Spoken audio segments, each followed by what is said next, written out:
are in Waterdeep and the Adventuring Guild. This will be before the adventure, like I said, so you're probably have partied together for maybe half a year, a little bit close to a year, but you're not like, I mean, you've worked with one another. You have a few different people from your entering class that are there. It's not uncommon for people in your guild to be sent a little bit further into the land. So even though you're based in Waterdeep, you may be sent to other parts of Faerun. Mm-hmm. This request comes from a town it's actually a town outside of the main town. So like in the area of Faerun where you're going, which is called, one second.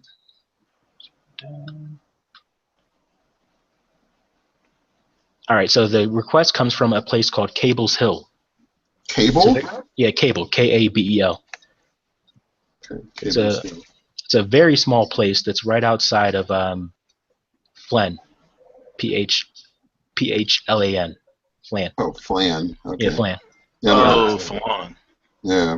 Yeah. Where the mines are at and shit. I know it's at least near some mountains. I don't know enough about it. I didn't look into that too much. But this place is right outside Flan. And then I'm going to show you guys a map 1 second so you guys can get a better estimate of where you're going. Share.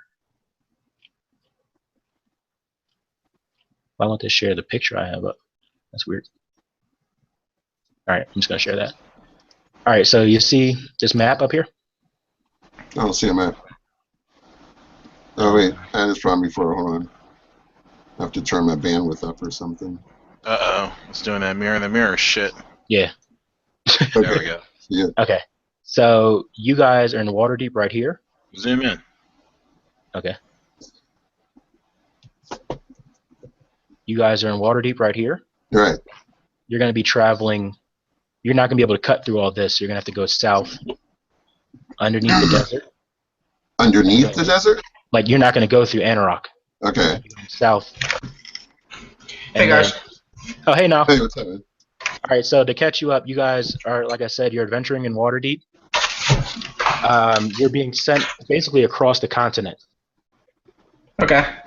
Can you see what's on the screen right now? Yeah. Okay, so yeah, here you are in Waterdeep. You're going to be traveling south and then going underneath the Anarok Desert and then back up north. So here is Flan right here, even though they don't have it on there. And you're going to be going north, like right about here. Okay. You know that this is close to the stop sharing. You know it's close to the Quivering Forest, which is a forest of a lot of there's a lot of stories about it. You know that there's Fae in there, and that it pretty much serves as a border between Flan and Thar, which is another place of some mystic renown. You're being sent there because about a 10-day ago, at least when the request came to you, a 10-day ago, a new person in the village of Cable's Hill had went into the forest. Even though the people there had like told him all the stories and about how there's witches in there that'll take your kids and the Quivering Forest. Yeah, into the Quivering Forest. All right. And you know that there was a pact made roughly 200 years ago between the Fae in the Quivering Forest and the people of Flan rather, to not enter the forest and to not log in the forest. And as long as that was upheld, they would protect Flan. And so far, that is held true. Especially when they first made the pact, there was an issue, and Flan was protected by the Fae in the forest. But now that means that they can't log nearby. Like the closest forest is further over to the northwest, and it's obviously a trek to go all the way over there to get wood and then come back. So it's a kind of a tension between them, and you know, like some people started going closer into the forest, like near the forest rather, but it's well known not to go there. But anyway, so there's a new person who lives in who had moved to Cable's Hill, went into the forest and then didn't return.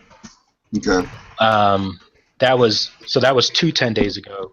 1 10 day ago, they sent a group of adventurers into the forest. Not adventurers, really just hardy townspeople. Okay. They did not return after 2 days, and that was the time limit they gave them to return.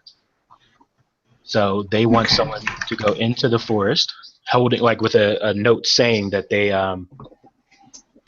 do not want to do anything in the forest except to get back these people.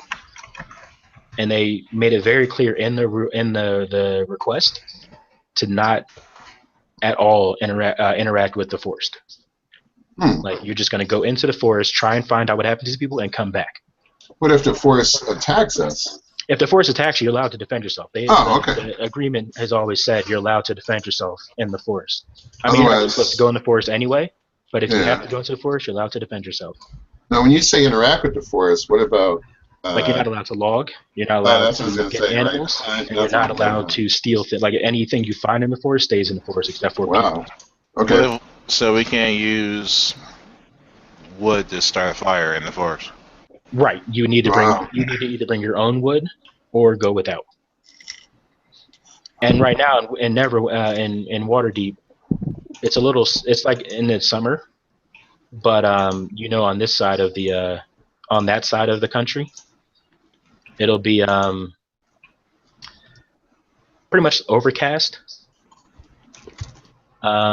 It'll be stormy and weather kind of unpredictable, like rain some days not, like that, and a little bit on the colder side. So you'll know you'll need wood, but you don't have to worry about that until you get into that region of the world anyway, because it'll take you probably a while to get there. And again, they provide you with 2 potions of healing each, and each of you get a healer's kit, which when you use it, you don't have to use a medicine check. You can stabilize someone, and it has 10 uses. Okay. Alright. Yeah. What kind of character did you make now, by the way? Yeah, I'm trying to send it to you right now. I made a half-elf fighter. Okay, 1 second, hold on. You guys can talk among yourself. Hold on, I'll be right back. Yep. Let's see here.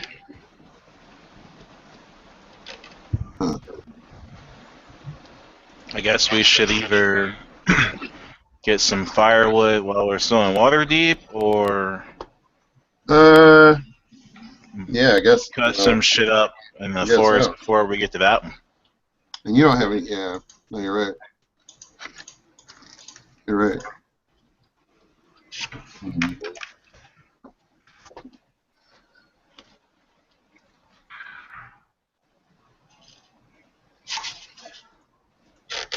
Oh shit.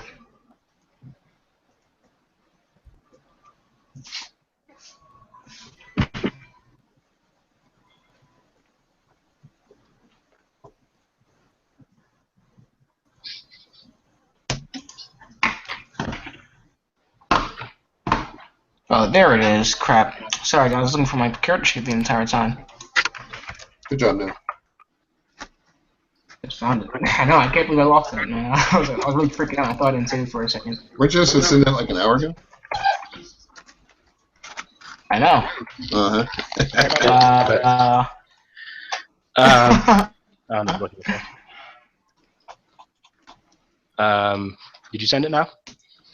Yeah, I found it. I'm sending it to you right now. Okay. So at the very least, you're a half-elf fighter, you said? And what's your name? Yep. What's your name? My name is Vendry the Freeleaf. Vendry I Freeleaf. thought that's what he was going to say, too. It's not fucking... I was going to be like, at least that'll be easy for me to remember. Alright, so you're Vendry Freeleaf? Yep, Vendry. Okay. Sending it to you right now. Vendry Freeleaf. Okay. Okay, so Vendry Freeleaf, you have Yermal, the Dwarven Ranger, and Ren, the Rogue Half-Elf. I'm the Ranger now. Yeah. Okay. Now you have been a part of the adventuring group for a little, like about half a year now. You came in with a larger group, but people have dwindled over the months, either dying or getting fired or leaving. Half of the characters that died were one of your characters. That way we'll retroactively be able to have someone for you. Okay. Plus, you can't die a lot. All right, so they give you guys transportation to get there, and the guild is going to be paying you because it's a small town. They say Can it be the same horse? Sure. I'm going to say my horse's name is Mouse. Okay, that's cool. Yeah, so you guys have that. The guild will be paying you for this adventure since you have to go a little bit further out of your way. You'll be getting 100 gold each. That's in addition to they give you your horses and all that. They also give you provisional supplies and provisional funds. So outside of the 100 gold you guys all get when you return back, you're going to be getting X amount of money to spend for food. And I'm not going to say how much it is because it's just going to be blanket throughout your adventure. Right. Can they give us firewood? That's what I'm saying. The firewood cost will be covering that because you don't need firewood until you get to Flan. Yeah, right. Because throughout the other times you can just chop down whatever tree you want. None of you. I mean, the ranger might have some problem with that. I really don't think that he would though. Oh, that's dice. Yeah, that was my head.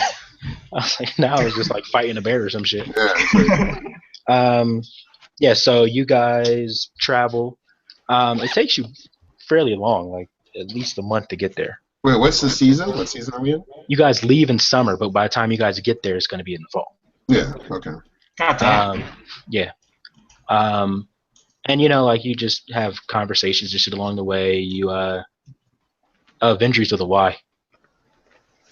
Hey, look, you have an. Oh no, that's what I'm thinking of. All right, so you're a sage. That's kind of cool.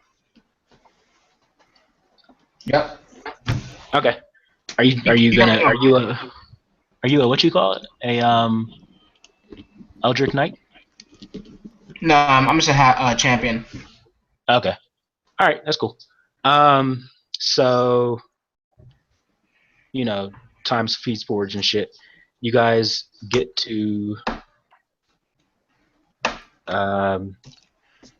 you're right outside Cable's Hill. You stopped in Flan along the way. They gave you guys directions, and they again warned you to not don't. They know of your mission, so they know you have to go into the forest. They just warn you to not spend more time in the forest than you need to, and do not disturb the forest at all. Okay. You can from what you're getting from these people, they hold the forest like the boogeyman, but with much more realism to it. Right. Even though it's been 200 years since the pact was made and no one really goes in there, it's still a very real sense of dread for them. So they're just. Wait, no one's been in there for 200 years? No one goes in there actively. People go in there, but that's one of those things okay, well, you go in there, that's up to you. And they usually don't get seen from again. So by the time you guys get to Cable's Hill, like I said, it's rainy, and the last vestiges of a particularly nasty storm are blowing themselves out. The fields in the area are fat with wheat and vegetables, which you can imagine might be because of the storm. And you see animals grazing in the meadows, and they're still really plump. It's a little odd. Over in winter, Waterdeep, animals usually aren't this big. Fields aren't usually this plentiful, but that's what you see here. Outside of the town itself, you see there's a palisade wall. The wall stands 10 feet high and has ample triangular platforms with ladders spaced approximately. Or you can't see that part, but there's ample triangular platforms on the outside of the wall, which you can imagine are for defenders to shoot missiles out of. You can see obviously granaries. You can see 3 large granaries that are in that village. And you can see a dock because you're pretty much on a hill coming down into you're on a hill overlooking the hill, Cable's Hill. Okay. So you can see all this stuff from just looking down onto it. You can also see a docks because it's right on the river. And you see a couple of houses and all that, and some stables. You can see from what you're looking at right now that the town is very small. So what do you guys do? Let's see. Is there anybody we should inform that we're here before we go in? So the person that put the request up, well, there was no person. It was just a request from Cable's Hill. You know from when you stopped in Flan that the inn/tavern is called the Leaky Bucket. There's also another place in there that's called Colvin's General Goods that might have people in there, but it's near the end of the day anyway, so you imagine people would be in the Leaky Bucket. Are there any holidays or anything that are taking place right now, or coming close, or no? It's just kind of a normal. Yeah, it's just a normal day. I forget because the way their months are built, there's one holiday every month, isn't there? I'm not going to go to the end. I'm actually going to go and I'm going to go do my griff. Okay. What? He's gonna. So don't worry about it. You know that he doesn't want to go directly to the end. He wants to kind of. I'm just gonna tell you guys. I'm gonna say, hey, I'll catch up to you at the. It's called the Leaky Bucket. Yep. I'll say I'm gonna catch up to you guys at the Leaky Bucket. I want to wander the town a little bit, kind of get the lay of the land. I just nod to him knowingly. Yeah. I mean, at this point, like I said, you guys don't always work specifically with the same team, but you have worked with each other enough that like you kind of get the gist of how you guys feel. I mean, I don't have no problem with his. You're like in elementary school, like you had, or not in high school, where like you had the same homeroom, but then you split off for different classes. You still had like the same people you interacted with, so like you know each other. All right. All right. So where are you two gonna go if you're gonna stay together or not? Well, for Rend and Ventry. I guess I'll just. How far is the forest from here? You know that the forest is, so it'd be about a 3 to 4 hour walk from the city or from the town.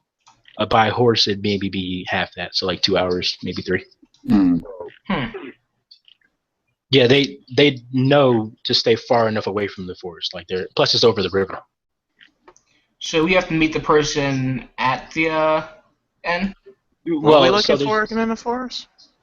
So there was a person that went missing. His name was They did tell you his name. Halvin Graingle. That's not Bob?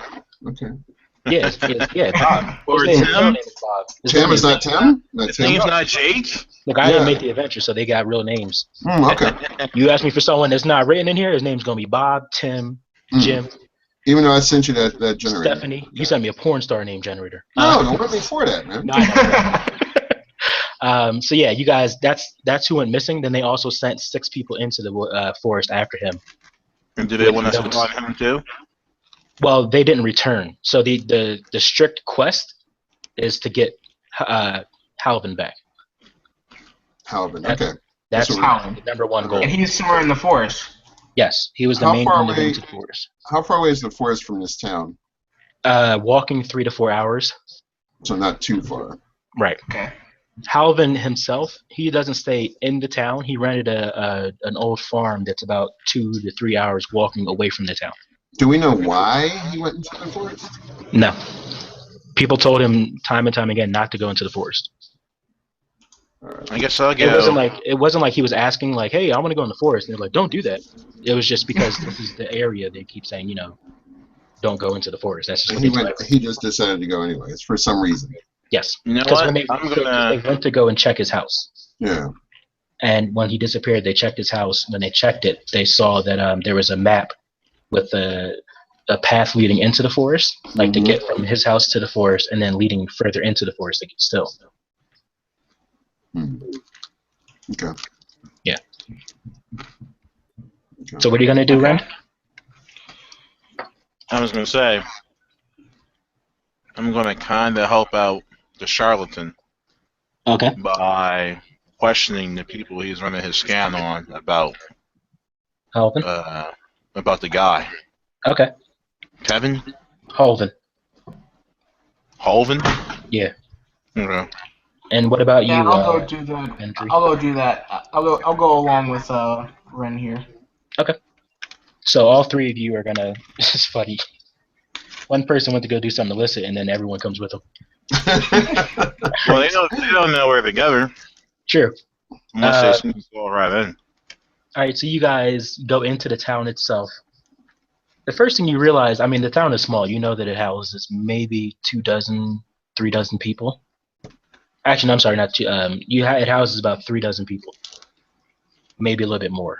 When you get into the town itself, you don't see anyone. What? Yep. Weird. How many people? 3,000? Dozen. Oh, it's a tiny little town. Yes. So it's like a village. Mm-hmm. And we don't see anyone. Nope. I'm going to draw my rapiers. I'm going to concentrate for a minute and use my primeval awareness. I'm going to use one first level spell slot for it. Okay. So you guys get into town. You see there's no one there. Eurmal becomes a little... Also, tell me how to spell your name, Darwin. Eurmal. Okay, I spelled it right. Yeah, he drops down and starts sensing. You guys hitch up your horses, or are you still on the... I'm still on it. Wait, Okay. you said keep these horses, right? What'd you say? You said, wait, do we keep these horses, or do we have to get them back? Do you hitch your horses, or do you get off of them? Like, do you tie them up, or are you still... I tie my horse. Okay. All right, so Eurmal gets off of his horse and starts kind of... Well, actually, it's a pony or a dwarf. Yeah, right. You start, meditating. You don't sense any of the aberrations, undead, fae. You know that there's fae in the forest, but you're not close enough to the forest for your primeval awareness to catch that. But you don't catch anything in the 1 mile radius, not even undead. So nothing. Nope.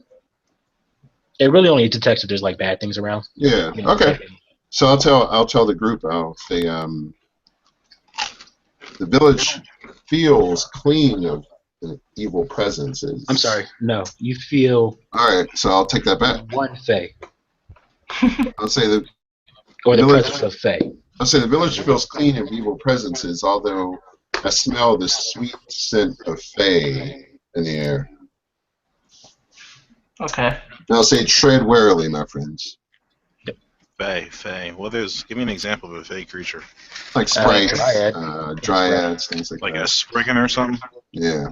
Actually, let me double check this shit again, because I want to make sure I give you guys the right thing. Or maybe I'll take that back. Maybe I'll have to take it back. Let's see what. Wait, hold on. Wait, no, I take that back. Okay. Yeah, let's take it back. Actually, no, I don't know for sure yet. I'm just trying to. Yeah. Okay. No problem. And let me make sure you can detect this type.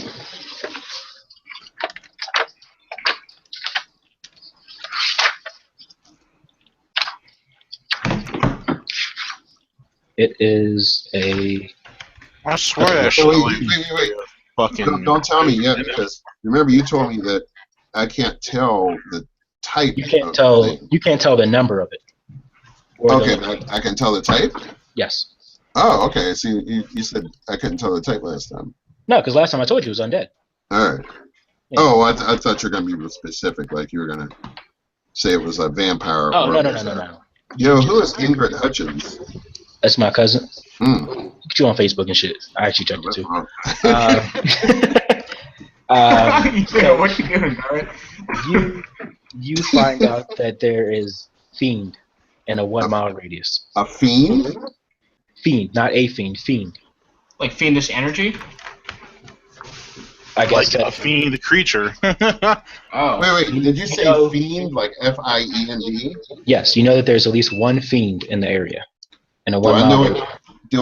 That's a type of creature, but not a specific. Exactly. Okay, so I'm going to tell my party. I'm going to say I'll say that. I mean, maybe not like. I guess I would say like that. That I can tell that there's in this area, there's a fiend stalking this area. I can't tell what type, but I know that it is a fiend. Yes. Right. And you know that it's in a 1 mile area. Mm-hmm. All right, so I'll tell everybody that. Okay. But again, as you're moving through the town, and the town is really only maybe 4 blocks. There's the docks that are at the edge of the town that are obviously connected to the river, and you see some boats docked there. Mm-hmm. And then there are you see some stables, and I mean, it doesn't look anything more than a basic need, like a basic stable. What's your favorite terrain, Darwin? Mountain. Okay. Yeah. You see a blacksmith. You assume it's a blacksmith because there's a horseshoe that's nailed into a plank on the front door, and you know that's usually how blacksmiths hang their shingle. And the granaries that you see, like I said, there's 3 tall wooden round structures with conical roofs, and each roof has a slanted trapdoor set into it, and a conveyor platform that runs from the near the ground to a position in the midst of the granaries. And then you see the docks. Okay. So when you're passing the docks, you do see someone there. See stuff on there? Huh? What do we see on there? You see a dock. Like as you're walking past the docks, you see a person at the docks. So. Because that's basically like the road into the town basically just leads straight past all this, and then the docks are there at the end. Can I do a perception check to see if I can tell anything about the person, or do I even need to do that? Well, you guys, I'm gonna say you guys aren't really there. You're a couple of feet. You're like 40, 50 feet away. Yeah, I want to do a perception check. Okay, go ahead. I got a 11. Okay. It's a human male. He's dressed, from what you've seen in in Cable's Hill so far, he's dressed fairly nicely. This is by no means nice compared to what you're used to, like in Waterdeep. But it's nice for what you've seen here. Okay.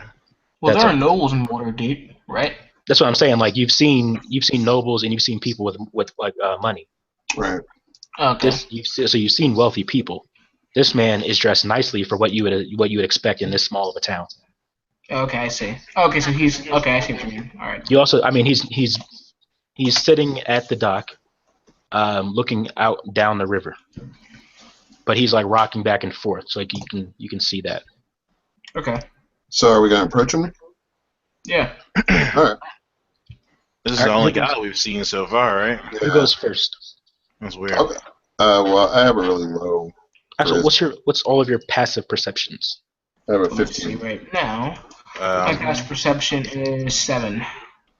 What the fuck? That is horrible. What did you roll? You mean 17? No, my wisdom is 5. Oh, you are lucky. Unlucky. What the fuck now? Yeah, this boy got a -3. No, it's good. He just rolled randomly. He did roll randomly. I respect that. That's good. I respect that. Yeah. Damn. Yeah, all right, I rolled random. You got a -7. I mean, my charisma is only 8, so I have a low score too. So I mean. And Ryan, what's yours? My passive? Yeah. 22. Well, it's close. I'm about to say he does have 19. Okay. As you guys are walking through the town, Rend and Yermal, you didn't get close enough to it because of where it's positioned, but you do see, or you do hear, from inside one of the houses a lot of people talking, which you can assume based off the size of it that it's the leaky bucket. Okay. So are we gonna talk to the guy first, then go to the inn? That's up to you. I don't, whichever one you guys. Yeah, that's cool. I think we should talk to the guy first. Okay. All right. And who is going first? Ren. Okay. Why me? You have the highest charisma. That's just only a 12. My charisma's like 18. It's still the highest. I feel like. Alright, half elf, get your ass in there. Exactly. That's right. You're a half elf. Yep. Vendry, rather. Okay. All right. So, what reactions, dude? I just want to see who, like, where are all the people? Okay. And what's been going on in town? Like, I just want to know, what's going on in town, that kind of thing. All right. So I walk over to the dock and I approach this guy, and I just ask him, "Hi, nice to see a face around here. You're like the only person we've seen since you arrived in town." Okay. As you get closer to him, he I mean, you're walking onto the dock to get to him in the first place, so like he can hear the wood planks creaking and all that. So he turns to you, and he kind of looks over the party. And Ren, what are you wearing again? Like rogue shit. All black. Is your face visible? Kinda. And how dark-skinned are you? It's nearing. I'm visibly related to a drow, if that's what you're asking. Yes. Okay. So as you walk closer, the party walks closer rather. He says, "Oh, visitors," and then he looks specifically at Vindri and Rend, Vindri and Rend, and he kind of takes a appeasing stance. He goes, "Oh, hello, visitors, hello," and kind of like does a short bow, and he goes, "What brings you to our fine town? How can I help you with anything? What would you like?" Who are you? He says, "Oh, yes, my manners. I'm sorry. My name is." He's like stumbling over himself, and he goes, "My name is Brooklyn Marth. I run the docks here in Cable's Hill. What brings you people here today?" What's his problem? Just my friend never seen that out. Do you ask him that? No, not yet. Mm-hmm. Yeah, I think I'm going to ask him. I'm going to say you seem very sorry, uncomfortable. I'm going to say you seem very uncomfortable. Are you well, sir? He says, "Oh no, I'm fine. I'm sorry. I mean no disrespect. I'm quite fine. What can I do for you today?" So can I roll insight? Yes. To see. You can all roll insight if you want to. All right. I got a 11. Okay. Is anyone else looking? My wisdom sucks, so no. I'm just trying to see what could possibly be his. All right. So with your 11, you can at least see that he's trying his hardest to be appeasing. Appeasing. He's Yes. overdoing it. You're not sure why, but you know that he's trying his hardest to appease you, or at the very least appease two of you. Okay. Because even when you ask him that, he looks over at you, and he looks you dead in the eyes, dwarf. While you're talking, while you're talking your mom, he looks you dead in the eyes, and he's like, "Oh no, nothing's wrong, sir." He still calls you sir and all that, and kind of shows you some deference, but he's mostly showing it towards Rend and Vindri. Is this guy human? Yes, he is human. He's probably afraid of us because we're like kind of a Fey race. Oh yeah, this is like a Fey area. Yeah. In the forest and shit. Mm-hmm. Okay. Well, you want to keep talking to him. Now, what's your character's name? Vindri. Vindrin? Vindri. Vindrick. Okay. Do you want to keep talking to him since you're the Vindri. Vindri. I'm sorry. Okay. Yeah. Do you want to keep talking now? So yeah, he's been saying, what do you need? How can I help you? Well, we are on a quest to find a man named his name was Halvin Graingle. Graingle. Yeah, Halvin's his first name. You can go by that. Halvin. Yeah, we're on a quest to find Halvin Graingle, who seems to disappeared into the forest. He says, you've come to figure out what happened to Halvin. I'm so happy that we've gotten adventurers of your stature to come and help us. Halvin went missing almost a month ago now, and we're really concerned because we're not supposed to enter the forest. Everyone knows. And he says, by the way, please don't enter the forest. I don't want to give you guys orders or anything, but please just don't enter the forest. I mean, I know you're here for that reason. Don't disturb the forest more than you have to. It's a place of much renown for us, and we know not to mess with it. But what would happen if we disturbed the forest? We don't know. There's a pact made between us and the Fae, and it was very clear cut that we were not supposed to disturb the forest. Okay. Well, I wouldn't want to cause. We're definitely not here to cause you any trouble. I mean, we don't want to cause the town any trouble either. Right. And he's like, we've kept up our end of the bargain, no matter how complicated that may be. We would not like that pact to go awry. Well, have the Fae respected their? They have not molested our town. They've interacted with people, or rather, there've been attacks for people who have gone too close into the forest.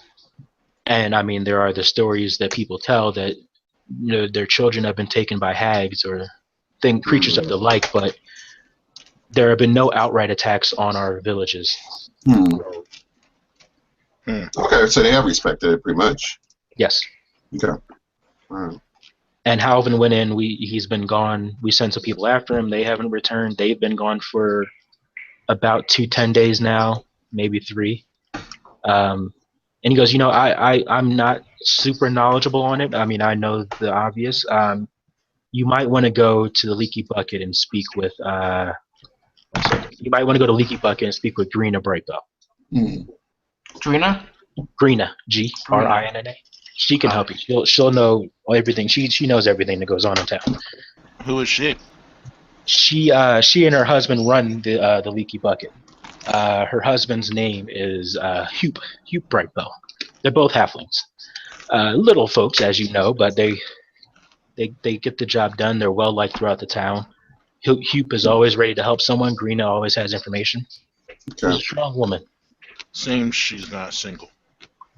All right, I keep moving. Okay. Do you all leave or just... Well, as you go to leave at the very least, Ryan, he says, thank you, sir. Have a nice day. We hope that you enjoy your stay here at least. I want to give a short bow to him and thank him also and say thank you for your kindness. He says, thank you as well, dwarf. I'm not dwarf. That would be fucked up. He said, thank you as well, sir. No, that's fine. Sir Dwarf or whatever. Okay, Sir Dwarf. We'll go with Sir Dwarf instead of just saying you like, hey, Black. Yeah, I know. Thank you, Black. I mean, I'm fine with him. Like, hey, Sir Dwarf or whatever. Yeah. All right, so I'll just follow these guys into the. Yeah. Okay. Yeah, he does the same thing to you. And did you guys introduce yourselves or just say you're there from the adventure? No, we just showed up. Okay. Yeah. So he says same thing to you, Master Elf. Please enjoy your stay in our nice village. By the way, I sheathed my swords. I just wanted to. Oh, I assumed you all did. I didn't Okay. think you were coming out like fucking daggers out and shit. All right. So yeah, you guys get, and it's only maybe like you walk up the road and you get to the Leaky Bucket in maybe like a minute or 2. The town isn't very large. All right. There's a sign on the end. It says it's an old bucket dangling from a post that has been driven into the ground in front of a 2-story building. Okay. The word "inn" has been painted on its side in what appears to be pitch. Rain has filled the bucket to the top, and water trickles out from more than a dozen places. And before you guys actually get, so like you guys had walked past it just on the road.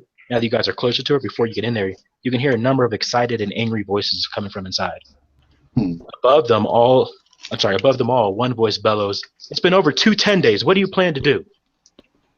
As you guys open the door, you see that all. It's a man. You see that what you imagine to be all of the locals have gathered in the inn to discuss the missing people. You hear them all kind of like going back and forth. But almost as soon as the door is fully open and your group is displayed, they all just stop and they look at you and kind of just like they're mid-conversation. You're like, first they kind of are just taken aback that they're strangers here. They all start kind of like murmuring to one another. And then you see a short man who was standing on a bench. Everyone else was standing up. He was standing on a bench. He jumps off of the bench and he greets you all. And he asks politely, "Hello, my name is Hugh Brightbow. How may I be of service to you today?"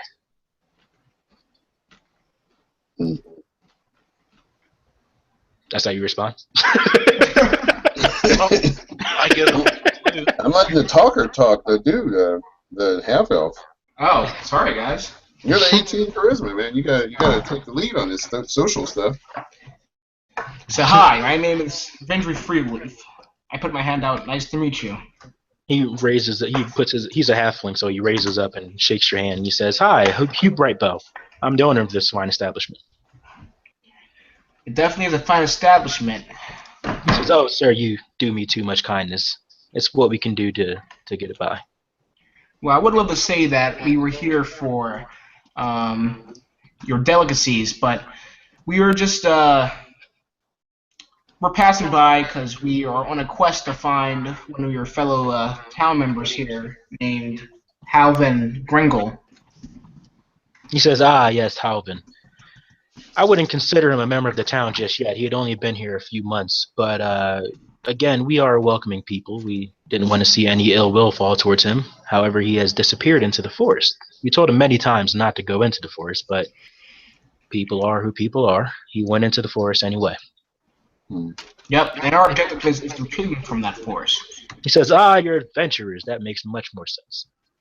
We've had a couple of adventurers coming through. Some people protect the barges that come into town. Other people are just passing through to other places. You know, we've had a lot of trouble with any number of things in this region. Not here specifically, but in the region, Flan has had some problems going on as well. But we're fairly quiet. But either way, you've come from the Adventuring Guild. We're happy to see you. So, what can you tell us about the disappearance of your townsmen? He says, he says, you know, I don't want to speak ill of anyone. He was a nice man. He kept quiet to himself. He lived out there on the old abandoned farm, you know, a few hours away. You know, he kept to himself. I don't know. You know, I just. You don't know anything about him? Aren't you the leader of the town?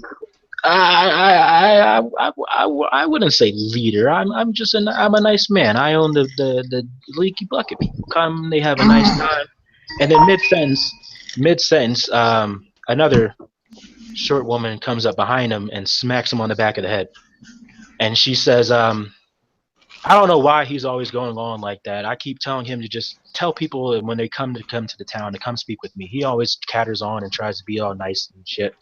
My name's Green Bright. I heard she is an attractive halfling. She says, you said that like halflings can't be high or some shit. No, I more so said it than I racist. In the sense that I should have expected you to ask me that. Racist. It was more so in the sense that I should have gotten the picture ready so I could have shown you because I knew you were going to ask that. So anyway, she says, I overheard my husband. I know that you're here looking for Halvin. What do you want to know? Well, what are you guys talking about? What was that ruckus about? Oh, well, like I said, or like you know, at least some of it, Halvin went into the forest and has disappeared. 6 months ago or so, Halvin Graingle moved into the abandoned farm that's about a few hours' walk east of Cable's Hill. We all consider him to be a bit eccentric. He's not who we normally are, but he survives off of money that he sells from doing wood carvings. Not from the forest. We told him many times not to go to the forest and not log. He gets wood shipped in from Flan, we believe. We don't go into his dealings. We just know he doesn't get it from the forest. But he sells wood carvings. Do you know why he went into the forest? We do not know. Like I said, we found a crude map of the area in his home. And the map had some vague notes on there. There are a few things that scared us because the map had a couple areas inside the forest labeled. The most concerning of which was Greenhall, which is an elven settlement. It also detailed a deeper course into the forest, and like I said, we're not supposed to go into the forest.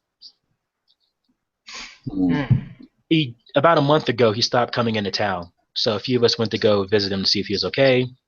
He wasn't anywhere there.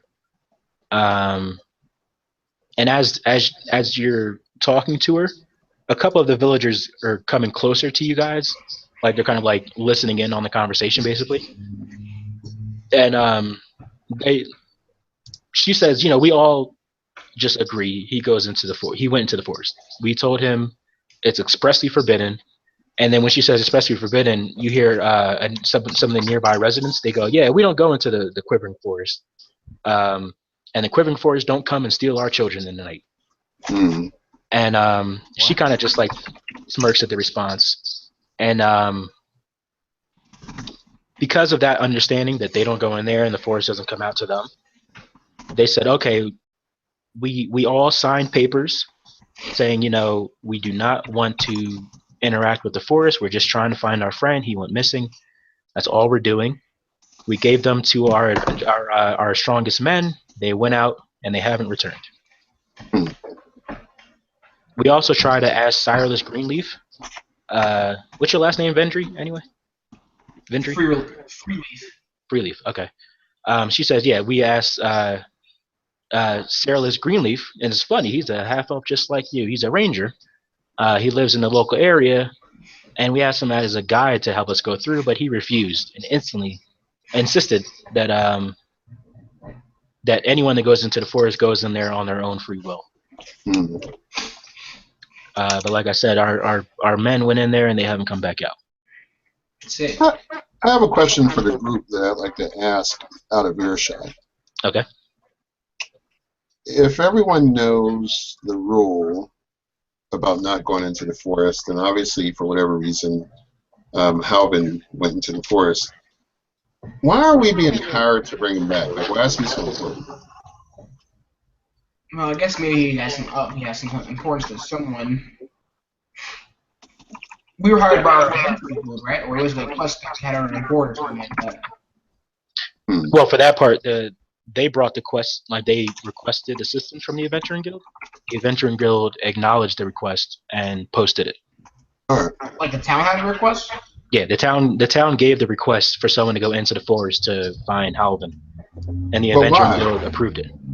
Well, they didn't. I mean, they don't need to give their reasons as long as the Adventuring Guild approves it. Yeah, that's cool. Yeah. It seems like no one really cares about Halvin that much, though. Right. I mean, they seem to be like, hey, everybody knew the rules. I mean, you can ask them. Yeah, I'm going to ask. I'm going to say, so what is it? You know, I'm sure you've had people disappear throughout the years. Someone cuts you off as you're asking that, and he goes, "It's probably them damn fairies that killed my cows. Damn their eyes. Damn their wings."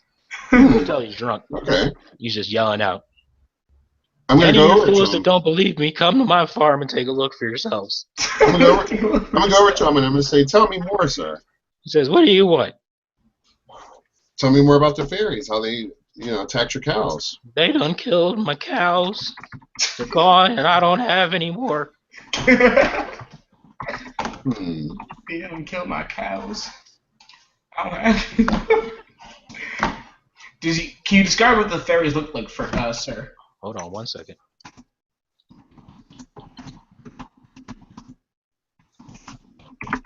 Yeah, can you describe what the fairy looks like? What the fairies look like? Well, I ain't see them. I mean, you know what fairies look like. Why are you asking me these questions? They got pointy ears just like you. I didn't see them. I just woke up one day and all the cows were gone. Oh, the cows were gone. How do you know they were fairies, though? Because the fairies always do shit like that. He's like, he has a mug and he's kind of like sloshing shit. Fairies always doing shit. Them damn niggerts. Goddamn fairies, I can't do shit around here. People calling me drunk because the fairies done took them cows.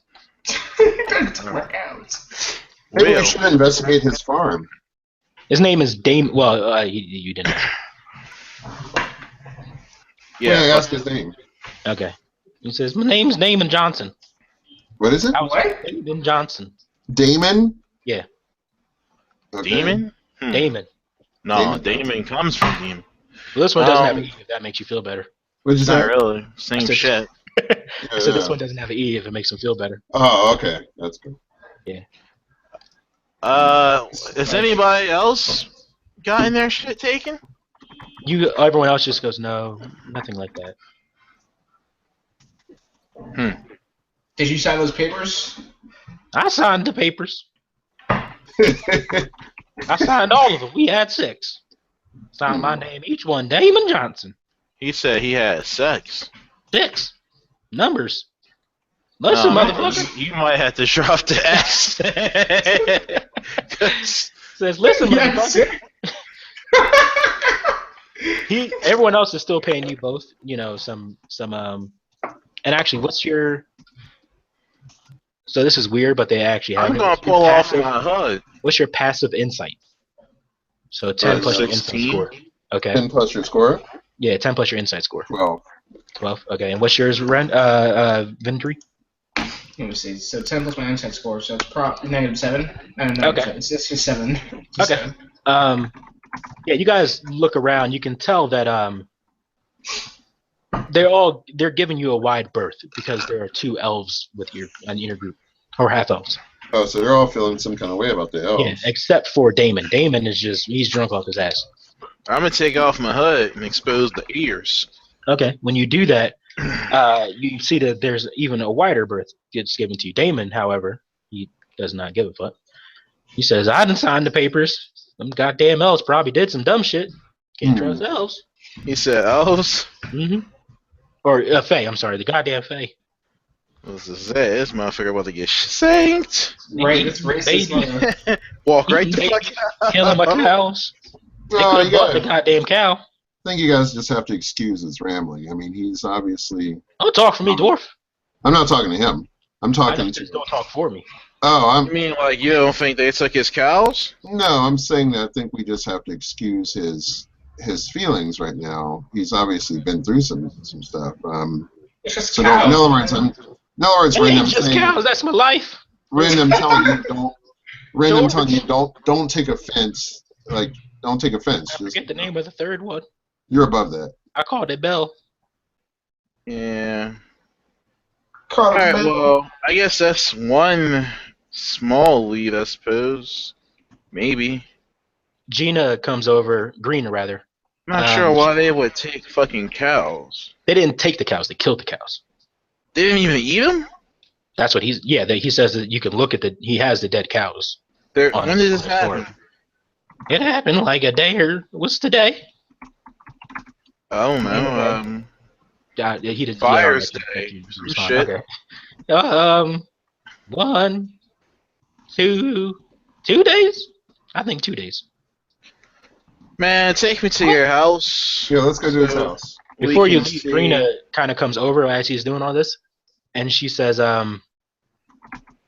excuse Damon, he's drunk. I mean, his cows have been taken. It is a little sad for him, but if you would like, we can also direct you towards Halvin's house, and you can look there to find. I mean, we looked over the house. We didn't see anything, but we are not adventurers.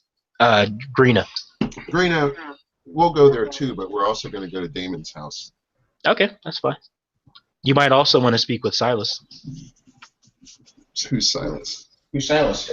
He's the half Silas Greenleaf. He's the Silas Greenleaf. He's the half elf ranger. He's near the forest. He might be able to help you. All right. How far? How close is he? He said he's near the forest. And as you guys are all talking, you see the husband, Hupe. He's walking around the villagers with like a little hat, and they're all putting coins inside. And then he returns and he says, "We are a small village. We get by on what we have.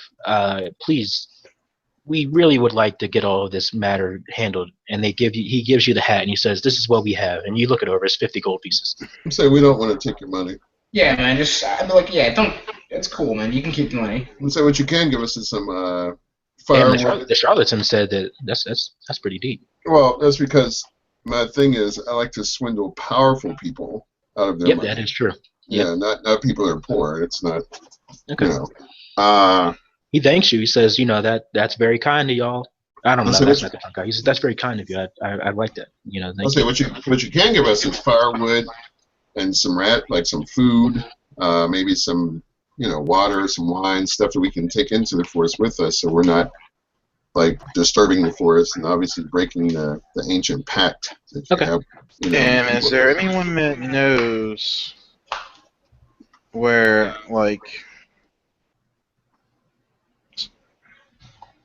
who did they make the pact with? Is there a record of that? No. It's been word of mouth, and it was not even like an old town legend. Well, so the legend describing the story, like how it came to be and why. The deal was made with Flan. Is that a god? No, the main town that's near. You guys are in Cable's Hill. Right. So the deal was made. If there was one, it'd be back in Flan. But colloquially, is there a legend about that's what I'm saying. Colloquially, everyone just knows that. Hold on, let me see. That the deal was made between the Fae and the people. So the legend is when the first Lord Protector, Kaval Doran, assumed control of the Cinnabar throne, he forged an alliance with the Dark Fae of the Quivering Forest. This pact bestowed upon Flan the protection of the forest and its denizens in exchange for forbidding travel and lodging within its borders. And that's held true for the last 200 or so years.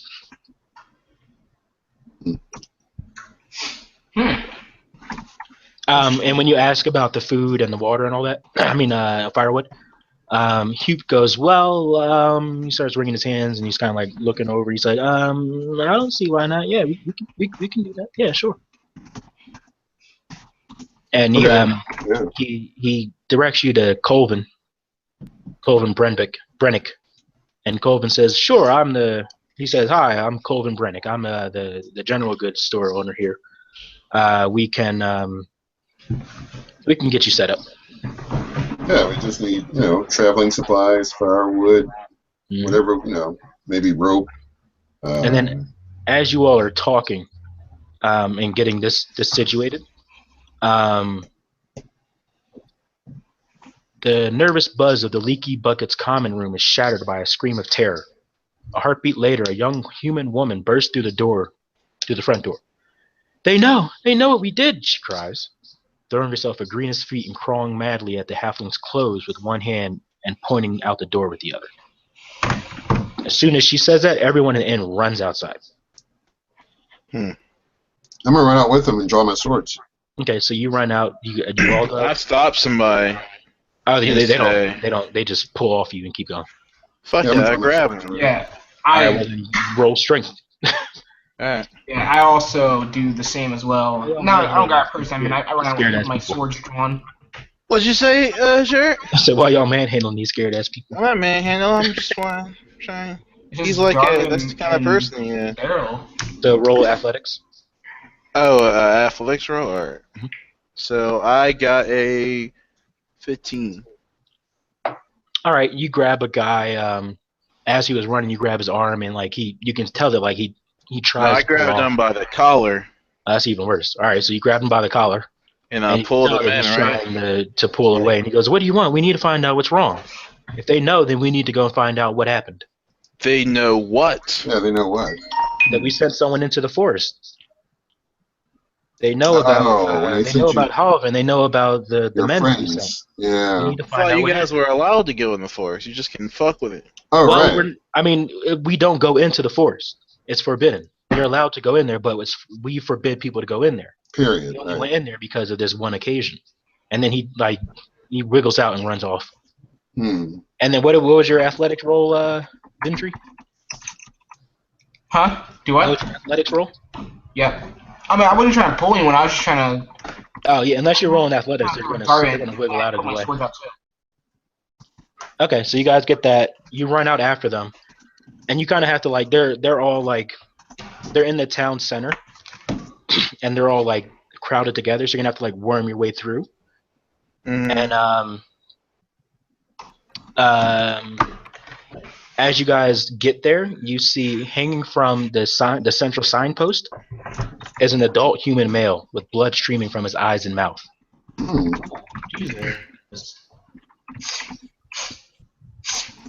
What do you guys do?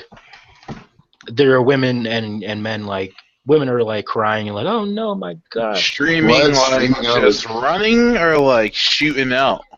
Running. Does it look like he's been wounded? Well, it's from what you can see. Like it's like a disease or kind of stuff. From what you can just see, it's coming there's blood. His head's hanging down, so you can just see blood coming from out of where his eyes and his mouth are. But you can't unless you get closer, you can't find out. Oh, I'm gonna get close and lift his head. Okay, so as you get closer and you lift his head, first of all, when you get close enough, you can see that there's a pin through his chest and pieces of paper, and like it's basically someone put papers on his chest and stabbed a pin through it. Okay, cool. Outside of that, you can see when you lift up his head, his eyes have been torn out, and they've been replaced by polished black stones. Jesus. They're carved to resemble large, lidless eyes. You can also see that his tongue has been cut out, and when you lift up his head, you can. One second. It's Halvin, isn't it? No. 1 second. Okay, when you lift up his head, one of the guys go, "Oh God, it's Rurk. Rurk? I don't know. R-E-R-K. Rurk? Okay. Rurk. Rurk. This dude. Yeah. So boy, when he was one of the 6 that went into the forest after Halvin. It's that bull. And when you lift up his head, I'm gonna say you grabbed his hair and lifted it up. When you did that, the stones were in there, and then when they got up, the stones fell out. And you can see on the stones there's a sigil. And one of the villagers nearby, because they all kind of swarm around you now, because they're all just oh my God, what's happening? Let me go look. They swarm around you. They can see that the sigil is of Jenny Greenteeth, the hag that supposedly lives in the forest. When they find out, it's like, oh, it's Jenny Greenteeth. Oh, they start saying, oh, she eats children and she makes crops die. I want you all to give me an intelligence check. History. Yeah, I failed. Okay, good. I got a 40. Okay. I got a history. 16. What'd you get, Vendry? 16. Okay. Yeah, 19. A 19. Okay. When they start saying Jenny Greenteeth, you're just like, that's probably just some made up bullshit. Right. Or like some kind of like local myth. Right. Rend and Vendry, you both remember that Jenny Greenteeth was one of the Fae who entered into the original pact with Flan. So like when you guys were in Flan and moving through and you found out the story of it, of the pact, you heard about Jenny Greenteeth. She was one of the first people that made the pact with the Fae. So 200 years ago? Yeah. Holy, she's old. And again, you see a long bone pin that's been driven through multiple pieces of paper on Rourke's chest. And what do these pieces of paper say? At the very least, the first one you can see says, Cable's Hill honors the long-standing truce between the people of Flan and the people of the Quivering Forest. We seek only to retrieve a lost friend who does not fully understand what his trespasses signify. And then underneath it, you see signatures. Oh, so they tried to send a note to them. Yeah, so remember they told you that they sent notes with the 6 people? Yeah, saying that they didn't. And this was their response to that. Wow. Yeah, fuck you. All of you give me a... That's cold-blooded. Give me a medicine check. Nope. I got a 7. Irma's just like, let's fucking go in the forest and kill them all. Right, that's actually what I was thinking. Why don't we just all this talking shit. I got a 23. God damn. What'd you get? I rolled a 20. Okay. What'd you get, Vendry? For what? Medicine. Medicine. Let's see. Alright. Medicine's wisdom, right? Yep. I got like a 6. Okay. As you're all looking at the body, Ren, you get closer. You notice that Rourke is still alive. I'm gonna cast. Actually, wait, before you do that. Okay. So Rend, so like he's hanging from the signpost. So Rend, you get closer. You pull that bone out very slowly because you know obviously like how to stab people. Shouldn't not leave it in there. You know that you need to pull it out. I know, but I don't want him to bleed like a spigot. That's what I'm saying. With your medicine check, you know how to pull it out. Right. That's what the medicine check is. So like you start pulling it out very slowly, and you make sure not to like adjust the angle anymore. So you pull it out, and then you take off the papers, and then like you stop the bleeding, and then you guys lift him and take him off like so he's not hanging up, and you put him on the ground. So what are you gonna do there, Yermal? I was gonna cast Cure Light Wounds on him. Okay. So you cast it. Let me mark off the spell slot. That's another first level. Okay. So you cast it. You hear him take a really deep breath, and he's like, and then he starts coughing, and he just starts screaming like in bloody terror, and he's just rolling around and just like flailing his arms. He can't see obviously, so he's just like. He does that for about 10 minutes. You guys are all trying to like calm him down, like Rourke, it's okay. And the villager's like, oh my god, he's possessed. The demons got him. And then after 10 minutes, he just stops. And does what? Nothing. He's still breathing, but he does nothing after 10. Like his eyelids close, but that's it. Can I rouse him? Can I wake him? You can try. I'll try. Give me a medicine check. That time I got a 14. Okay. So when you go to rouse him, you realize that he's just fallen into a coma. Interesting. Okay. Like the stress of what he's gone through, and then the stress of waking back up from it, and being in this life with no tongue, no eyes. Right. And the pain that he must have been through, he just passed out from it. Damn. Okay. So once you've made that assessment, the local they don't have a doctor. They have I guess what would be akin to a nurse, like someone who can take care of people at the very least. Right. So he says, oh well, let's get him into a bed. He needs to rest. So they take him. About 5 villagers go off and they take him to his house, and they're going to start tending to him. And then again, Rand, when you look over the other 5 notes, they're all the letters that they sent with the 6 people. Okay. Well, seems like they've almost, proclaimed war on you motherfuckers. Yeah, that's what I was gonna say. It's like a declaration of war here. Actually, it doesn't mean that the Fae have done it. They haven't done it. Or someone wants us to think they did. Yeah. Or at the very least, it was just this woman, Jenny Greenteeth. If there's a Jenny Greenteeth. Yeah, they all have she's their boogeyman, or at least one of their boogeymen. Have they ever even seen her? No. Right. Yeah, it could be like one of those things like what was that movie? The Village, where none of that shit was actually true. Right. Well, at the very least, the origin of the pack, all that those people are real. Well, Jenny, right, we just all that stuff. Okay. It's just that in the last 200 years. So Jenny Greenteeth is real then. She was, you and Ren both know that she was a real person who was a part of the delegation to sign the pact. And you know that the guy that took the throne in Columnwood for Flan was a real man. Like, all this stuff is true. It's just that no one's been in the forest for 200 years actively.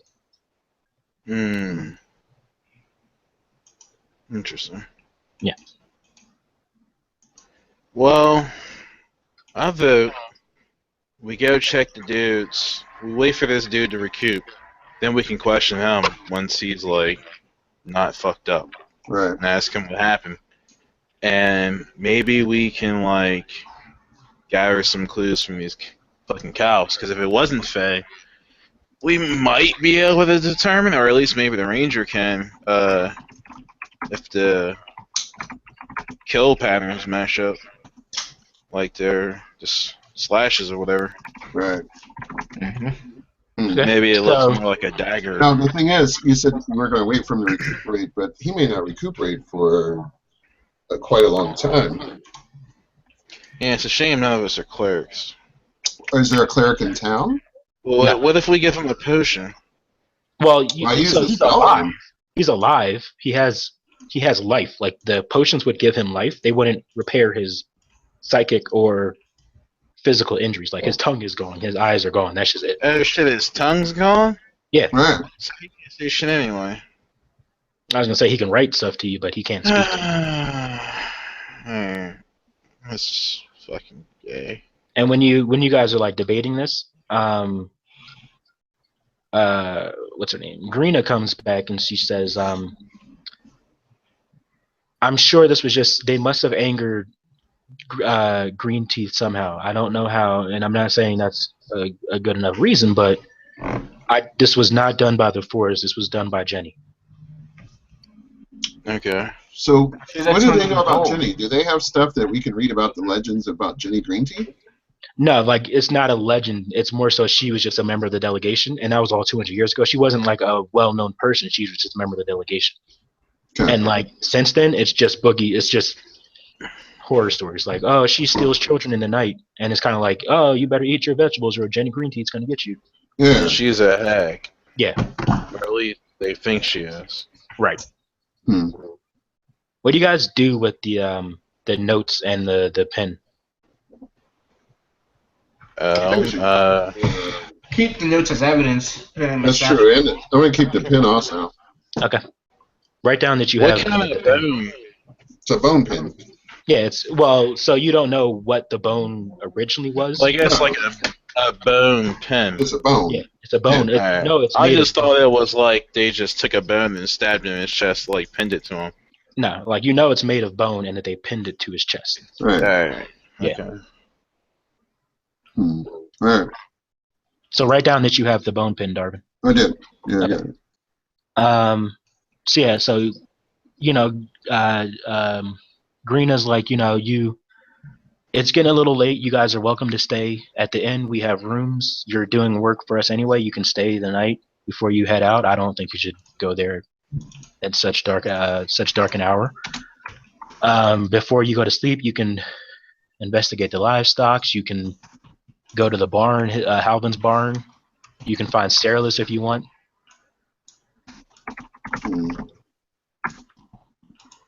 All right.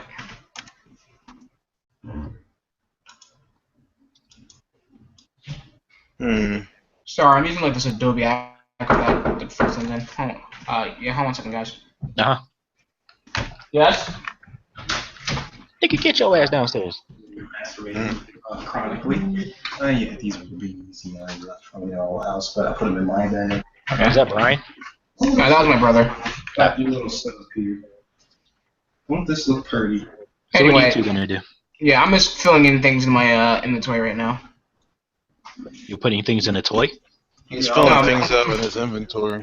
I think we should. Yeah. I personally think we should go to the inn and kind of hang out there to listen to what the local scuttlebutt is and see if we can overhear information, ask people for more information, see if anyone gets drunk and says something that maybe a clue or something that we might need, that sort of thing. So far, they've been forthcoming with you. You can just ask them whatever you want. You get the feeling that you've figured out. I mean, like you were talking with them during that whole process before the woman came in and started yelling. Mm-hmm. For the most part, you feel like you've gotten what you can out of them. I mean, like anything else would just be like small comments that'll just add more. It'll add very little to what you already know. I mean, you're still welcome to do it. That's just the feeling that you guys get about talking to the villagers. Alright. So, are we just going to rest here? Well, I have no problem in doing what you said. I think. Well, originally, you guys, before all this happened, you wanted to go look at the cows. Yeah. Oh, that's right. Yeah. So you still want to let's go do that. Okay.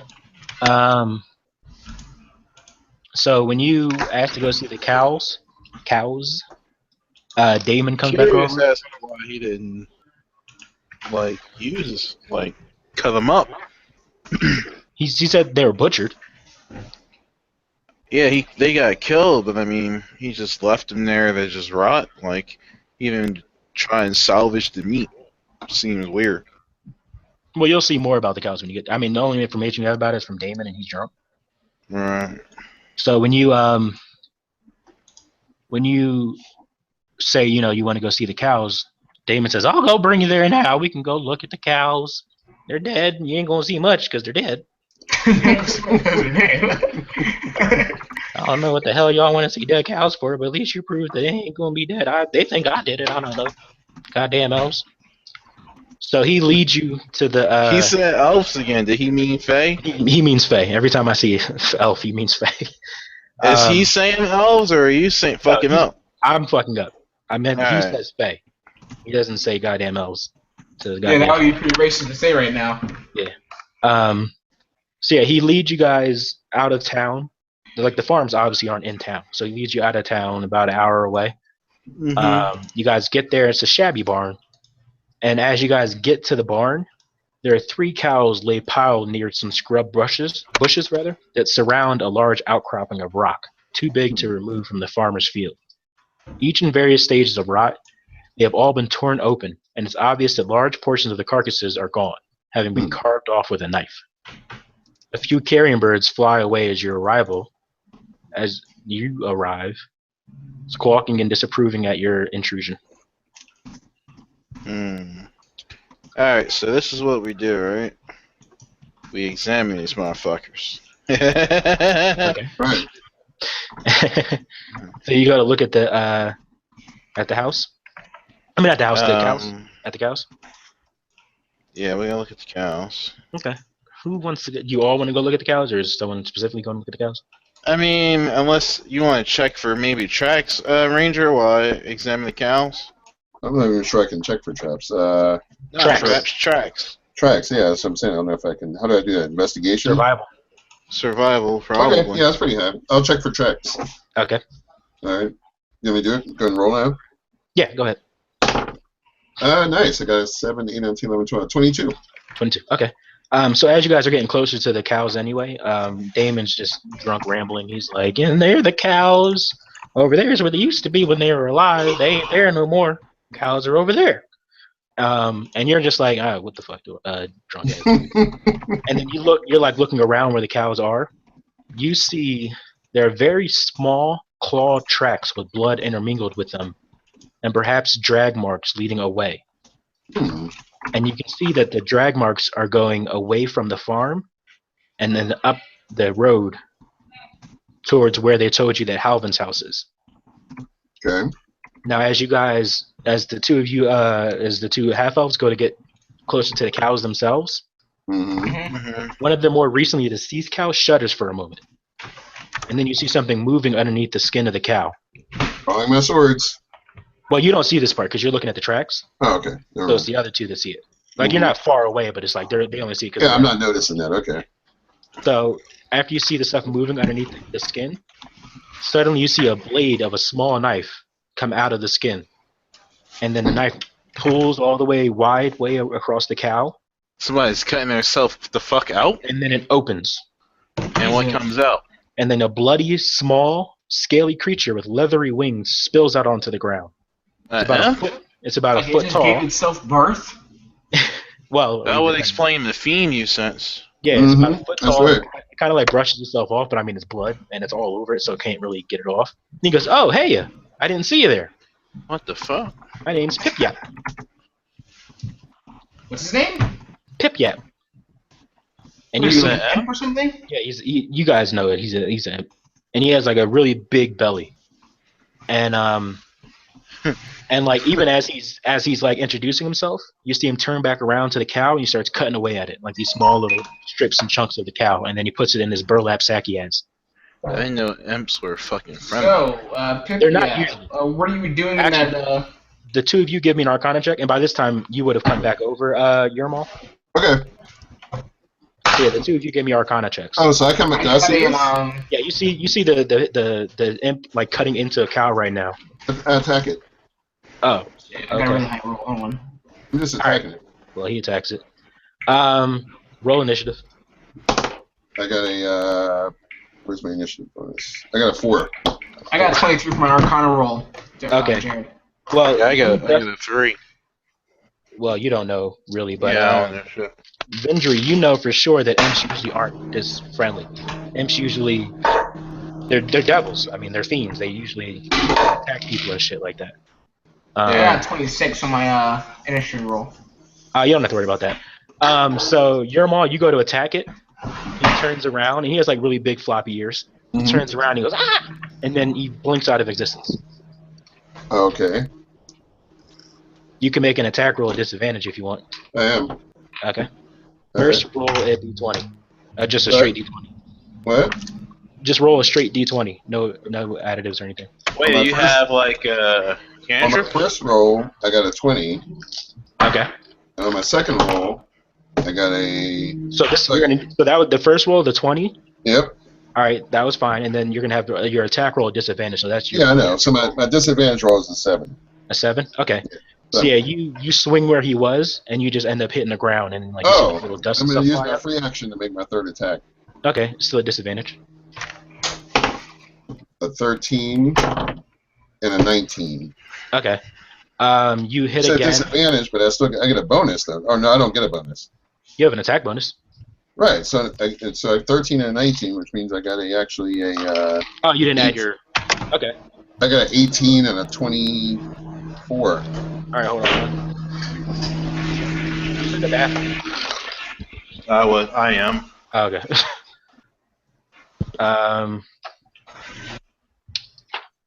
What did you get again, Darvin? 18 and a 24. 18 and 24. All right, roll damage. Hold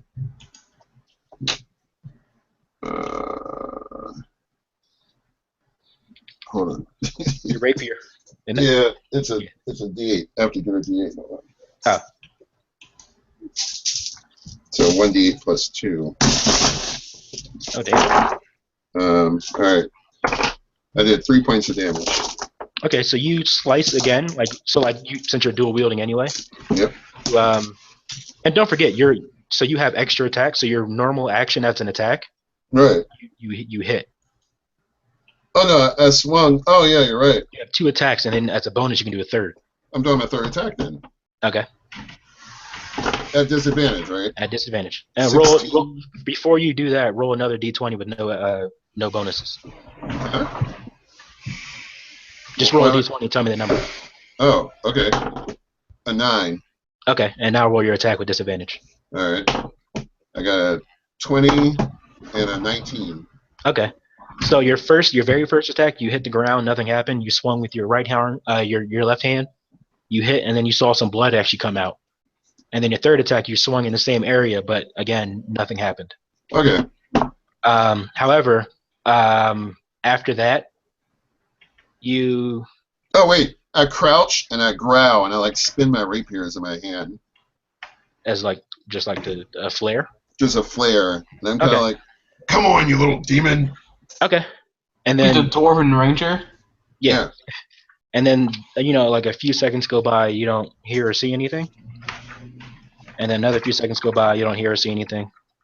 You can attack if you want to. No, I'm gonna wait. Okay, yeah, you keep waiting, nothing happens. You can make a perception at disadvantage. Disadvantage? I got a 15. Okay, 15? Yeah, that's my disadvantage. You hear a very, very faint fluttering of wings. And because you're a ranger and you know this kind of shit, the wings that you hear, they're not leather wings. Like they're feathered. Yeah, feathered. And you hear it roughly 60 feet away from you. I'm going to point in that direction and tell my companions that I hear.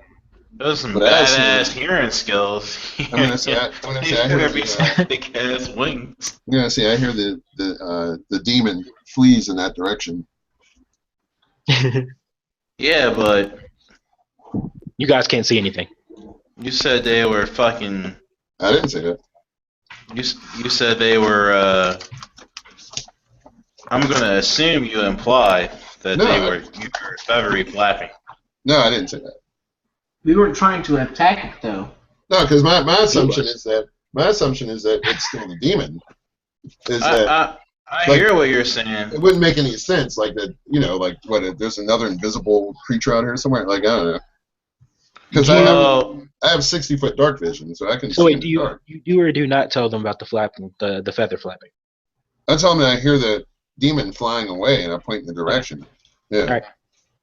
Well, they're imps. How did he get away that fast? I don't know. I mean, I guess he could fly that fast, but they're imps, so it could be a trick. Right. It could be like minor illusion. True. I don't have. I mean, I'll just follow you, Ranger. So in reality, if it is a minor illusion, then what if it's still in the same area that we're at right now? It just moved a little bit. Yeah, I mean, 60 feet ain't unbelievable, especially since he can fly. And a few more. So when I said a few seconds, it would have been like 2 rounds had gone by. 2 to 3 rounds had gone by in that time. So you guys attacked the imp, and you hear something flying away. So you're gonna go after the sound? I don't think I want to go after it. Okay. I'd rather hold position and investigate what was going on here. Like, okay. I don't want us to run into, like, my belief is that, if it's a demon, it's evil. I mean, it's an imp. So I don't want us to go running into a trap. Okay. All right. So you. Personally, that's how I feel. You stay there. A second.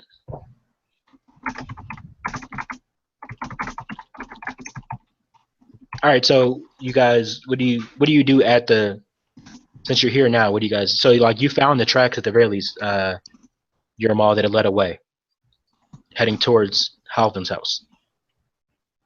Okay, I tell my friends that. Okay. But yeah, as opposed for what's here now, you guys just see the 3 dead cows. What did the tracks look like they belonged to? Now that he's seen the imp, he can put together that for whatever reason the imp was walking on the ground, and there were claw marks in the ground from him walking, and there was blood every now and then in the claw marks. And it looks like there may have been some dragging. And does it look like the imp killed these cows? At the very least, you can see the imp was eating the cows. I mean, yeah, he cut his way out, but was he just preying upon his circumstances like a vulture, or did he actually kill him? Like, can I figure that out? You can, 1 second. I just want to check their wounds to see if they're consistent with the way he cut his way out of the cow. Yeah, I'm just trying. I know I saw this, but I'm trying to remember where I saw this. All right.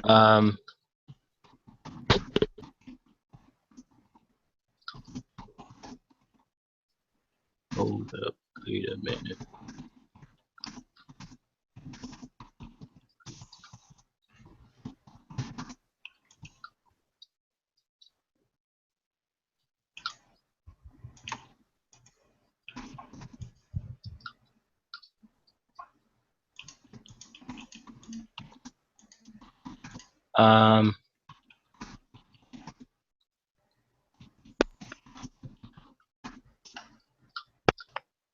Give me an investigation check. Who? Rend. Okay.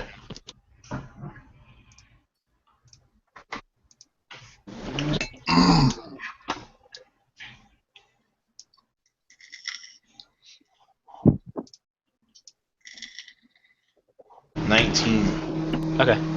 As you're looking over the cows, I mean, you know, obviously they're large beasts. What you do find is on each of them, you find a small puncture wound, as if it was from a stinger. And you can see the area around that wound is swollen and discolored, clearly by some kind of poison. Outside of that, the cows are completely mutilated, as if someone had butchered them for meat, but had no idea how to do it. Do imps have stingers? They have tails, and this one that you saw did have you saw it briefly. Actually, no, you saw it before your maw came over and stabbed it. So, and plus, when it came out, it turned it turned its back to you, which you know normally something wouldn't do because it would be afraid of dying. But yes, they do have tails. Like okay. snakes. I guess let's go to the dude's house. Okay. Yeah, let's go to his house. You want to go now, or you want to? You know that it's a few hours of a walk. And yeah, right you want to crash at about this drunk dude's house? 10:30, 11 o'clock. He doesn't want you to. So when you ask, he goes, "You stay at the inn. I don't need more people in my house." Yeah, man, we'll be already fucking an hour away. You're adventurers. Man up. Alright, well, fuck you. We'll camp on his lawn. Goddamn freeloaders. Goddamn right. People killing my cows. Bastard. Can't get shit done. He just starts mumbling to himself as he walks away. He's like, I can't stop you goddamn adventurers. It's gonna kill me in the night. My mama said never trust one of y'all dark skinned people. He doesn't say that. Well, no. He gonna wake up in the middle of the night when he's standing over his bed. Can't ever trust y'all. You gonna have a fucking cow head sitting on his bed when he wake up. I gotta show you this shit just so you be nice. and you doing all this is goddamn foolish. No, this me being nice. I think that's funny. He walks off and he closes the door and says, "Good night." All right. After he goes in the house, right? Mm-hmm. You know, we set up our camp on the lawn, I guess, or whatever. Okay. And I'll wait a little bit. And then, like, so are you guys gonna take watch, or are you just gonna? Well, well, yeah, I guess. Okay. I'll go first. All right. So you guys set up your camp. It's a little cold. Like, I mean, like I said, this season is a little colder and stormy. You guys set up your sleeping tents or rolls, whatever you have. And then after about 3 hours or so goes by, Do you, Yermal and Vindri, you both go to sleep? Yep. Yeah. Okay. So after they're both asleep and you're kind of like by the fire, you give me a perception check. Well, my passive's fucking 19. I know it's a 19. Give me a perception check. Alright. Just checking, because you don't never ask for passives. I got a 25, or a 23. You hear something approaching you. Something very tiny. Okay. I will like, show yourself, imp. He says, I can't. Your friend attacked me. Man, he's asleep. I don't know about all that. What the fuck, you? This cut in my side, I can't trust him. That hurt. I'll just heal him up a little bit. Oh, wait, why'd you kill the cows? I needed food. Can't be mad at someone just for wanting to eat. And there aren't things you can hunt in the forest? I don't go in the forest. You crazy? And why don't you go in the forest? No one goes in the forest. That shit is cursed. Cursed by what? The dark fae that live in there. The dark fae. Like dark elves? I told Halvin not to go in there. He's a really swell guy and all that. Sometimes he's just dumb. You're acquainted with him. Yeah, I'm his familiar. Is he a wizard? Or a warlock? He casts spells. He got me here.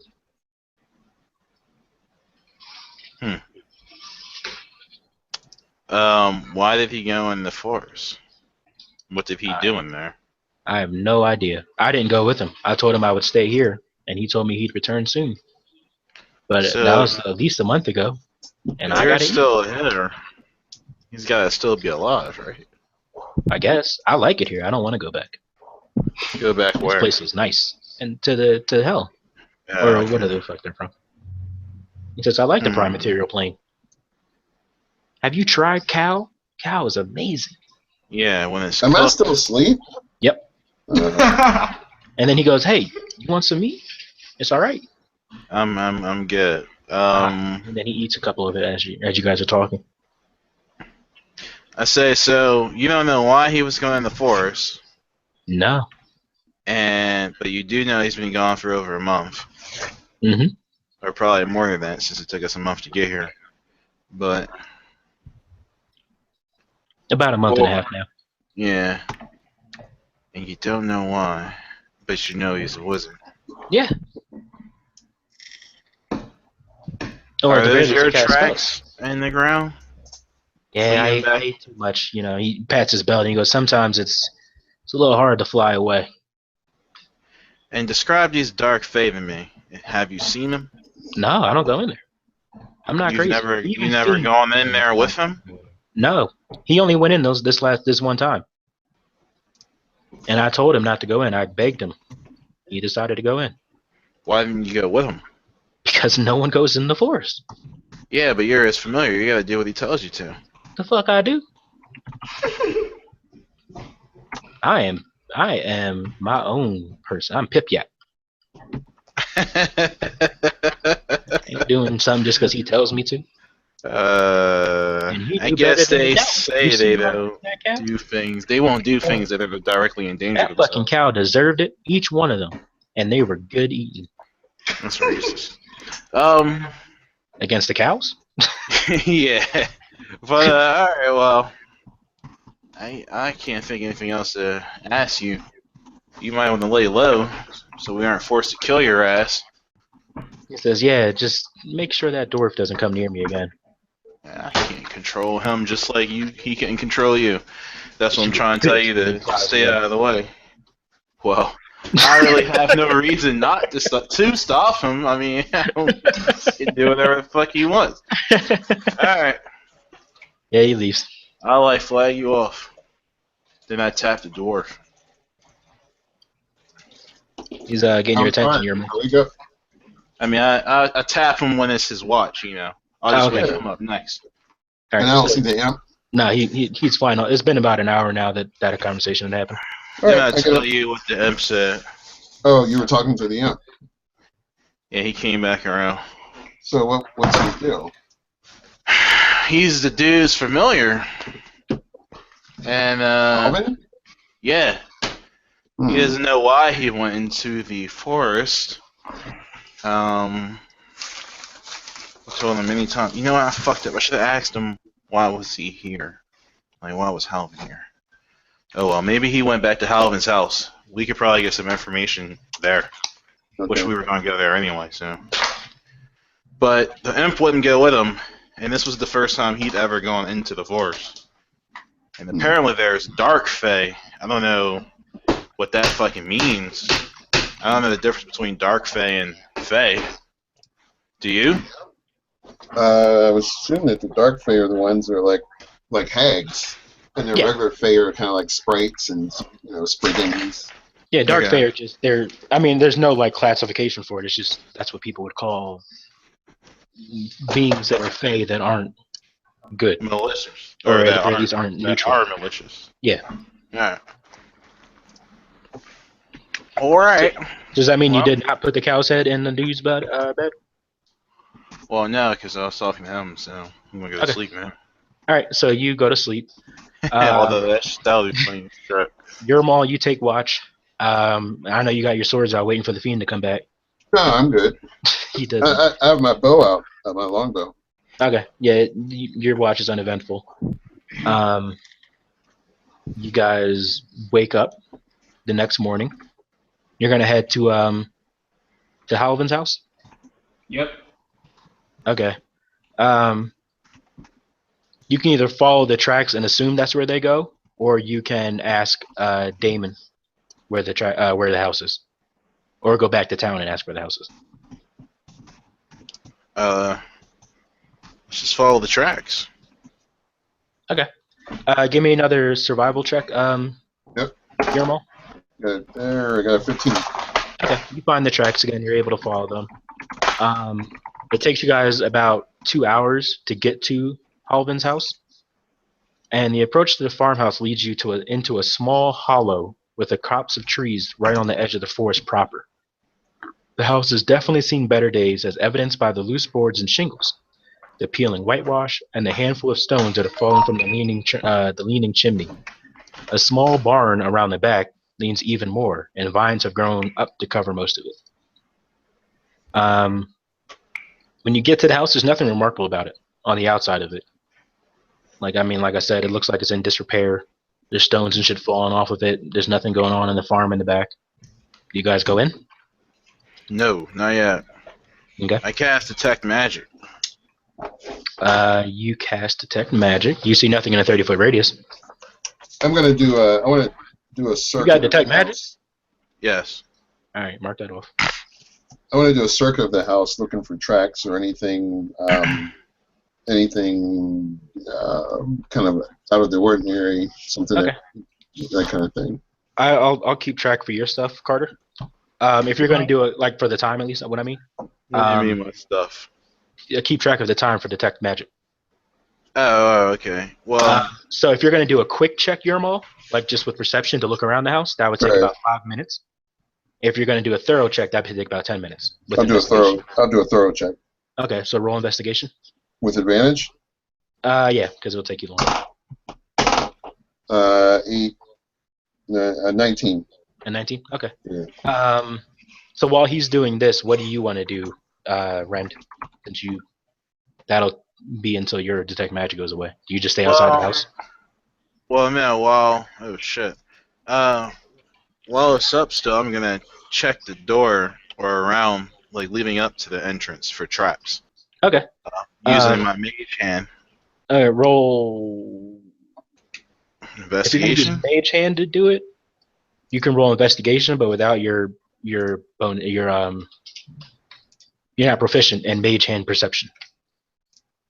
Like if you use your hands, you can get your proficiency bonus. If you use mage hand, you can still use your investigation bonus. Just take away the perception. So just do it. Roll. No, because it's mage hand ledger domain. It's just like my hand. It's an arcane trickster thing. I don't know what that means. I mean, I can pick locks and do intricate things with this thing now. It's that's like special super to the rogues. To Arcane Trickster, yeah. Oh, okay. All right. Well, then, yeah, Like you're good. super mage hand. All right, you're good then. Go ahead. So I do that. So you want me to just roll investigation? Right. So I got tell me your roll. I got a 16. Okay. As you're checking the perimeter, what are you doing, Vendry? Are you just gonna keep watch? Yeah, I'm keeping watch. Just letting everyone do their thing. All right, so you're watching the perimeter. As you check the house, Yermal. Yeah. You don't. No. I was just checking around there. Right. The perimeter. Yeah, you don't find anything on the perimeter of the house. Like as I said, you just see it's all in deep disrepair. Like you can you can look into the windows, and you see that inside the house there's just a main kitchen / dining area and bedroom. Okay. That looks like it's been in use. The rest of the house is dim and dusty. Okay. So that's your like 10 minutes or whatever. Then Rend, when you look through when you use your arcane, your hand, you don't find any traps. There's no traps leading up to the house. There's no traps on the door.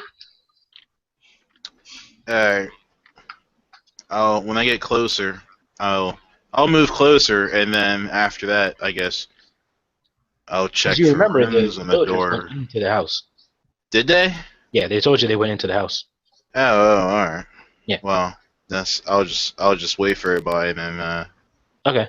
So that means you're gonna wait the 10 minutes then, and then your vision's gonna drop. I mean, is it gonna take him 10 minutes to come back?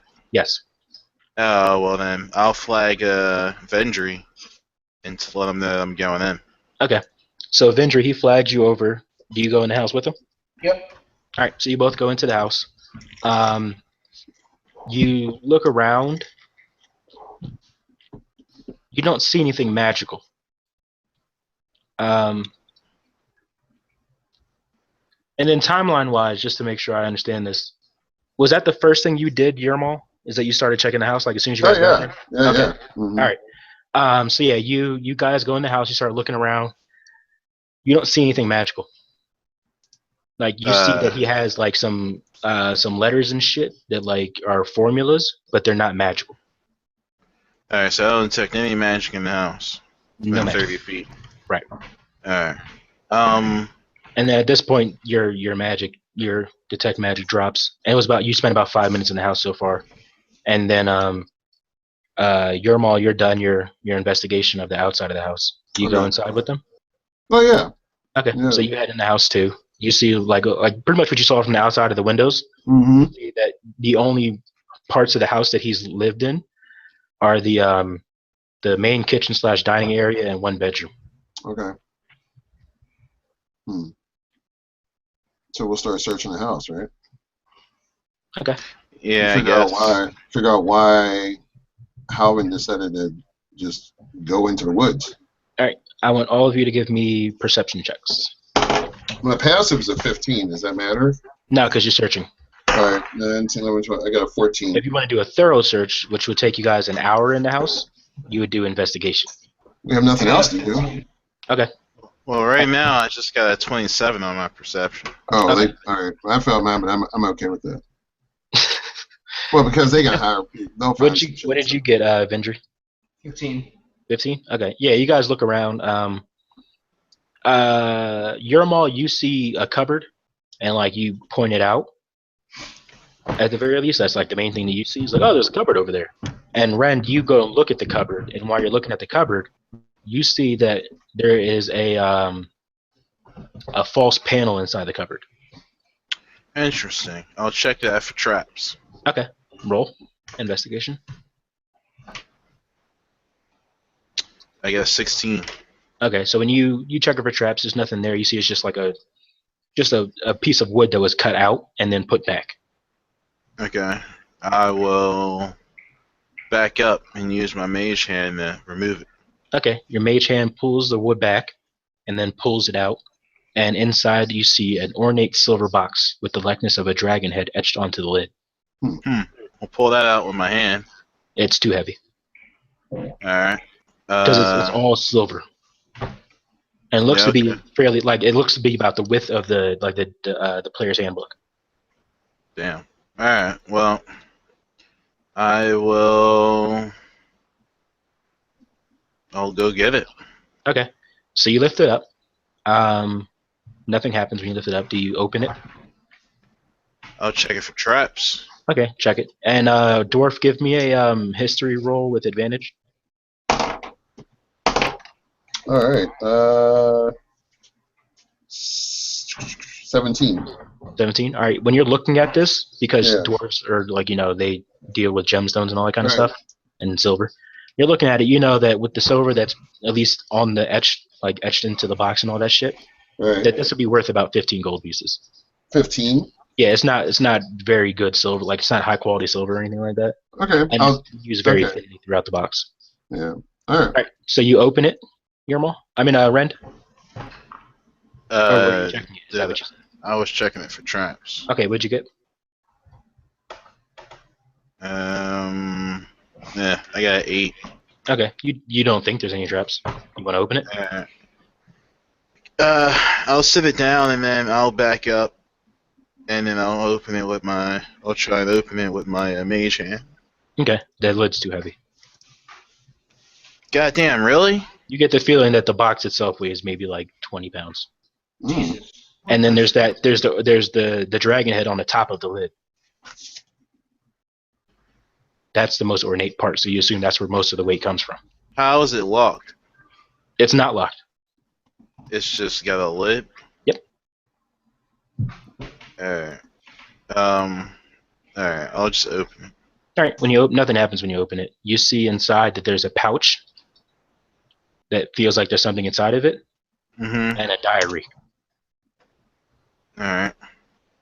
I will toss the diary to... The diary itself has another dragon head on it. Is it heavy? No, this is just like a picture, like the cover of it is dragon head. I'll toss that to Vinny and then I'll examine the pouch. All right. Does that mean you open it, or what are you doing examining it? Oh, well, does it have any markings on it? No, it's just a brown pouch. I'll just open it. All right, you open it. There's 15 gold pieces in there, and then a garnet in there that the dwarf tells you it's cheap. It's worth like 5 gold pieces. Okay. How much gold? 15 total. I give you guys 5. All right, so you each get 5 gold pieces. When you open, Vindri, do you open the book? Yeah. All right, you open the book. You really can't make heads or tails of it right now. It's real cryptic. There are sketches in there. There's a map in there. You see the map of drawn map of the area around Flan, Hill, and the Quivering Forest. But right now, you can't really make too much. You can't get information from it right now. Okay. If you guys were to spend more time and all 3 of you worked at it, you might be able to decipher what's in there. What language is it in? It's in common. Well, I guess we should at least know why the fuck he risked his life to go into this stupid-ass forest, so I guess I'll look at it. Okay. And all 3 of you look at it? Yep. You're them all too? Oh, it was 5 gold pieces, right? Say it again? Yeah, 5 gold pieces. pieces. Right? Yeah. And who's gonna? I guess you technically right now have that garnet, Rend. That's worth 5 gold pieces. So just make note of that. So as you guys are looking through the diary, and you're all kind of like, oh, well, that must mean this, and oh, this means that.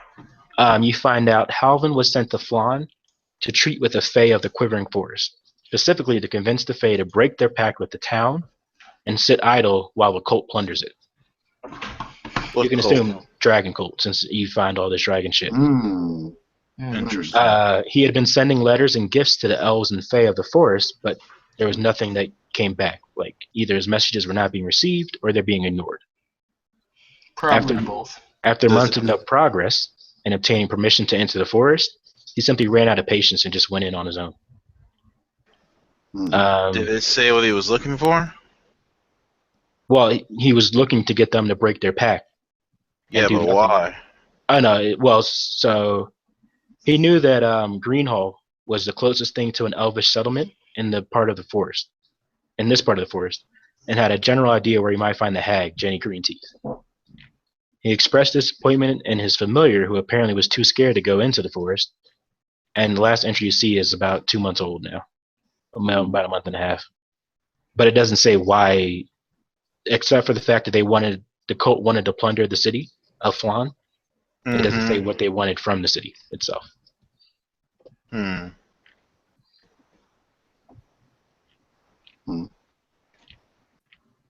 And so we'll stop there, right? Yes. Yeah, you guys want to stop there? Yeah, that works. Yeah, we're going to try to do like 2.5 hours